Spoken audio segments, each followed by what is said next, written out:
The following is an exclusive presentation of Jessup Broadcasting, the sports leader in Southeast Georgia. World famous. The world famous Butch and Bob Show. Yes, it is now time for the world-famous Butch and Bob Show right here on Big Dog Country, WIFO-FM in Jessup, 105.5 on your FM dial, 4 minutes after 8 o'clock. And we've got on the phone from Under the Dome, they're in Atlanta, State Senator Blake Tillery with Tuesdays with Tillery. Bob, take it away. And again, Blake on the phone. Blake, how you doing today? Hello? You there? Hey, can you hear me? Yeah, I got you now. Again, a couple of days left today and tomorrow. As we mentioned, one thing this legislature has to do, that's pass the budget. You're in charge of that budget. When will the final vote on the budget take place?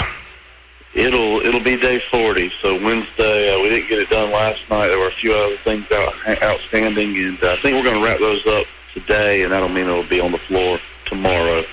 And finally get that done. You know, early on in the session, we talked about 3 things I thought we would handle and needed to handle: the election integrity issues, the issues with COVID and protections there, and the budget. We've gotten 2 of those 3 done, and the budget's the last one remaining, and I think we'll get it wrapped up on day 40 just in time to come back home. How late will the vote take? Will it be late at night? Will it be earlier in the day, or...? Well, really good question. I think there's something still outstanding that we probably won't be able to get finished till about 10 or 11 o'clock tomorrow morning, and then it takes 2 hours. The budget's so big, it takes 2 hours to print 236 copies for all the members, and then we have to lay it on the desk for a certain amount of time so folks can have time to go through it. So you're probably looking at mid-afternoon at earliest. So the governor's quarantined. Is anybody else quarantined at this time? Yeah, I saw that last night on the news as well. Not that I know of, and that happened when he was out touring the tornado damage that we saw in Coweta County. That happened this weekend. When you see some of that wreckage, it is wow. It's amazing that only one person tragically lost their life. It's amazing that only one person lost their life. And again, I think there were roughly 10 people in hospitals, and most of them have now been released. God was really protecting that community. I hate to see the loss of life, but I'm proud of that community and the folks that are coming out to help them.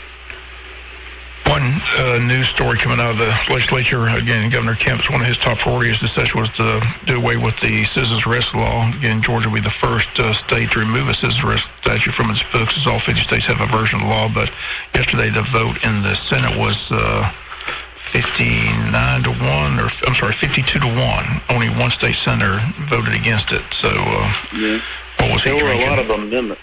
What was he drinking? Well, does anybody talk to him?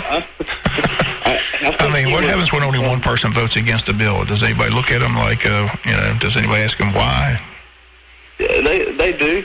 You do get those looks, and I've been that one before, particularly if it's something that affects our area. I think that senator was concerned about protecting other people's property, but we did a lot of amendments to that bill too to make sure that it was very clear that stand your ground law still remains, that you still have the ability to protect your property, you still have the ability to protect others, and that was some of the amendments that will now go back across to the House.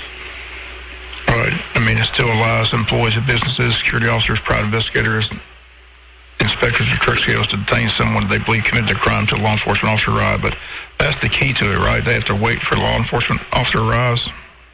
Well, that and also remember, citizens can still protect other citizens. There's nothing that stops that. What it does pull back on is if you had to observe another crime happening, you can't just think something happened and make your detainer based on something you think. You had to see a forcible crime, a forcible felony is what it's actually called, if you're going to act to protect other people's property or protect your property or protect other people. But that is all still allowed, and stand your ground is still there as well. You've been there the entire session. Let's say it's winding down, so when the session ends, what are you going to look back on and be most proud of? Well, it ends up being a blur, particularly tomorrow. So there's 23 bills that were added to tomorrow's calendar around 8 o'clock last night. That's on top of the 40-ish or so that still were on the calendar. So, and you got to keep your head on a swivel, because the House particularly has rules where they can amend other bills to your bills and send them back. So things you thought might be over and done never are over and done until that gavel hits the desk on sine die. So you just got to keep your head on a swivel, watch out for your community, and kind of know what your community was looking for to begin with. Ours has been talking about broadband, keeping taxes low, bringing jobs to rural Georgia. There's a bunch of tax credit bills that are coming through. Some of those, I think, help our area, and some, I think, could adversely affect it. So I'm watching those. Want to make sure that any of the growth out of the port is first coming to our communities before we're incentivizing it going elsewhere.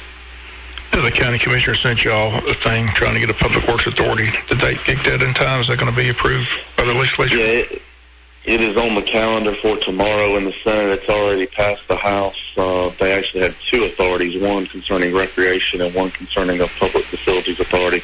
Those resolutions do not create any more revenue. So there's some other things that the commissioners are going to have to do on their side later on. But it does set up a framework for them to begin working on certain projects there in Wayne County. So it should pass. Should be no problem. I don't think so. It's on the local consent calendar, so unless somebody else somewhere objects to it, it should pass. And as you mentioned, election reform is a big topic, but we're already seeing a bunch of lawsuits. So how do you see all that's going to play out, and how soon will play out, will be done before elections in 2022? Yeah, that's true. The websites with the negative connotations and stuff were bought well before the bill was even finalized and drafted. So this was planned from the beginning. The bill does various things. It requires you to have a ID if you're going to absentee vote, the same way you have to have an ID if you're going to vote in person. It also takes and codifies drop boxes. They were not even codified in the past. They would have gone away when the executive order ended, the governor's emergency executive order. But this says if you're going to have those drop boxes, you can't just place them in communities where you pick. You have to place them in all across your community or in every precinct, or based on population. You can't just go to certain communities that you think are going to vote your way or vote another way and put them only in those communities. It also says you're going to have to lock them up at night. So they're inside of a building. When the building closes, drop box closes.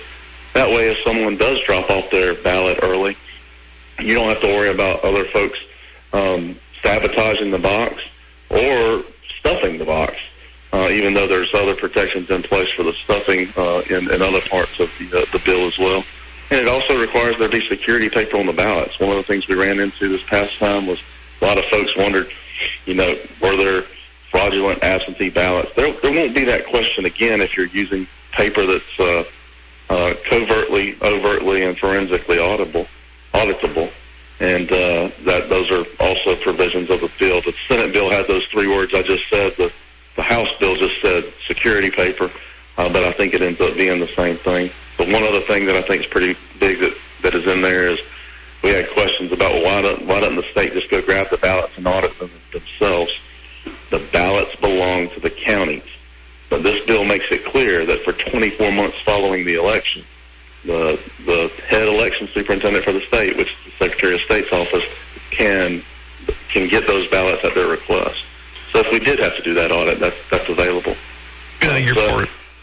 I'm sorry. I'm sorry. I'm saying you're part of the debates. One thing I don't understand is when talk to Bill, talk to Stephen. They're requiring a voter ID, and they say only 3% of people don't have a voter ID. But they said all they got to do is call, and they'll give them a voter ID. So when you tell the people that are arguing against voter ID that, what's their argument to that? Well, the thing in Georgia is actually even back up even further is we already supply a free voter ID in Georgia now, and have for at least since I've been in the Senate, so at least the past 5 years. What this bill does is says it provides a better ID, one that is able to go on to do more things. So, Georgia, the United States now has something called the Real ID. You may remember when our driver's license had to be changed. You had to bring a whole lot more paperwork to have that driver's license so it could be used for other things like flying on a plane, etc. The ID that will now be available for voting can also be used for other things as well. And in the past, it could only be used for voting. So while we are now putting money in the budget to provide another type of ID, we have provided that previous ID for years. So. If you're just joining us, State Senator Blake Tillery on the phone with us Tuesdays with Tillery as the session winds down. What other highlights? Talked to Stephen yesterday. For the last couple of weeks, they told us the gambling legislation was dead, but Stephen said it's kind of reemerged. Have you heard anything about that or where that stands? So when I was talking about the House being able to tie other bills together that are germane or in the same code section of the same titles of Georgia codes, my understanding, I haven't seen it yet. That's part of what I was saying. You got to keep your head on the swivel. But I understand that the House tied gaming to some other piece of legislation last night in their Rules Committee. I haven't seen it yet. I'm not sure what it'll be, but I expect that it'll come back over. So it's going to be an interesting. We go in at 10 tomorrow. It'll be a very interesting 14 hours. And more people are available to get the vaccine. I saw where the governor's going to, do less restrictions this Thursday, so it's make some more announcements. Have you any idea what all going to take place? Are they going to let people gather in large gatherings, or what's on the table? Have any idea? Yeah, I'm not privy to that information yet, but I did see where they're going to start rolling back some of the coronavirus restrictions. Remember, Georgia never shut down to begin with. We never had a mask mandate either. They strongly urged it, and there were some restrictions on spacing. But I think you're going to see those begin to roll back. And at the same time, I saw some stuff from the CDC yesterday that said, hey, it looks like things are going to get worse again, and the coronavirus may be more like the flu where you have to have an annual vaccine. So no one wanted to see that information. I hope they're wrong on that. I think there's still a whole lot of uncertainty. Yeah, I saw where the president said there's more variations of this virus. He's trying to implement a mask mandate again, trying to get all the governors to do that. I don't see that happen. Do you? I hadn't seen that happen. I hadn't seen that proposal yet, but if we didn't have it the last time, I think Governor Kemp's probably going to stick to his same position again. All right. So what should we look for in the last couple of days? 2 days left besides passing the budget. Any surprises or anything that we need to just look to definitely be signed into law? I guess this citizen arrest law is definitely going to pass. That was one of the governor's top priorities. I guess we'll go back to what are some of his other top priorities. What else did he want passed this legislative session do you think will get done? You've hit on the big ones. He also wanted some protections for COVID liability that we've already passed and sent his way. There are 4 or 5 bills. I don't remember in the past the governor signing bills while we were still in session. Like maybe a one-off each year. He did that with the adoption bill. Nathan Deal did that actually with the adoption bill. There may have been a hurricane relief bill that we did during special session that Nathan Deal signed 1 year early. But Governor Kemp's already signed quite a few. The elections bill obviously being the one that's the most notorious. And then he signed several bills concerning MOA agreements that we're going to have with the military concerning broadband. He signed various other pieces of legislation. So the governor hadn't quit working even though we're still in session. They're already reviewing and signing and getting things moving. Which, I know many of your listeners have met the governor or know the governor. The man doesn't quit working. National news is making a big issue of that law. They're saying it's a crime to give people food and water while in line. Stephen said yesterday that's not the way the law is interpreted. So can you clarify that? Is it a crime to give somebody a bottle of water while they're waiting in line, or is it not? So while right now, you've probably seen as you go to a voting precinct in Wayne County, there's signs posted that say no one can campaign within 150 feet of this building. You can't wear posters. You can't have posters. You can't wear T-shirts. I'm sure have you seen those signs before? Yeah, no doubt. I mean, and we've had to have law enforcement years past come and remind people that you got to get so far away. You can't, like you said, you can't be within so many feet of a polling place campaigning for a candidate. Right. Well, what we saw in the past elections is that what folks have done to kind of maybe skirt around that rule is to offer food and water inside that 150-foot zone and say, hey, come up here in precincts that they thought would be higher turnout for one candidate or the other. You can still do those things. You just got to be more than 150 feet away from the poll. So if you want to give away water to everyone that shows up, or you want to give away things like that, again, you can't pick and say, I'm only going to give it to the people who are voting for Bernie Sanders, or only going to give it to the people who are voting for Donald Trump. But if because then you're essentially, you're not really paying for a vote, but you're giving remuneration for someone who's coming to vote, and that's still illegal by Georgia law.